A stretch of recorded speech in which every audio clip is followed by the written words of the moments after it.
അല്ല, മുകേഷ് രാജിവെച്ചൊഴിയുകയാണ് വേണ്ടത്. മുടന്തൻ ന്യായങ്ങൾ പറഞ്ഞ് കടിച്ചു തൂങ്ങിയവരെല്ലാം കൂടുതൽ അപമാനിതരായിട്ടാണ് ഇറങ്ങിപ്പോയിട്ടുള്ളത്. മുകേഷിന് സ്വന്തം പാർട്ടി അണികളിൽ പോലും പിന്തുണയില്ല എന്നുള്ളതാണ് സത്യം. മുന്നണിക്കകത്തും അദ്ദേഹത്തിന് പിന്തുണയില്ല. പക്ഷേ സർക്കാർ മുകേഷിനെ സംരക്ഷിക്കുന്ന സമീപനമാണ് സ്വീകരിക്കുന്നത്. മുകേഷ് രാജിവെക്കണമെന്ന് ആവശ്യപ്പെട്ടുകൊണ്ടുള്ള സമരം ശക്തിപ്പെടുത്താനാണ് ഭാരതീയ ജനതാ പാർട്ടി തീരുമാനിച്ചിരിക്കുന്നത്.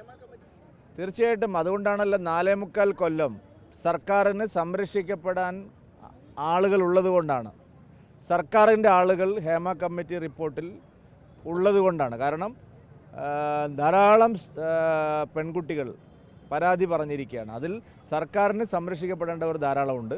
ഇപ്പോൾ സംശയം ആ നിലയിൽ വന്നിരിക്കുകയാണ്. അതുകൊണ്ട് പേരുകൾ ഒഴിവാക്കിയത്, പാരഗ്രാഫുകൾ ഒഴിവാക്കിയത്, ഇത് 4.25 കൊല്ലം പൂഴ്ത്തിവെച്ചത്, ഇപ്പോൾ പുറത്തു വന്നതിന് ശേഷം പോലും നടപടിയെടുക്കാത്തത് എല്ലാം മടിയിൽ കനമുള്ളത് കൊണ്ടാണ്.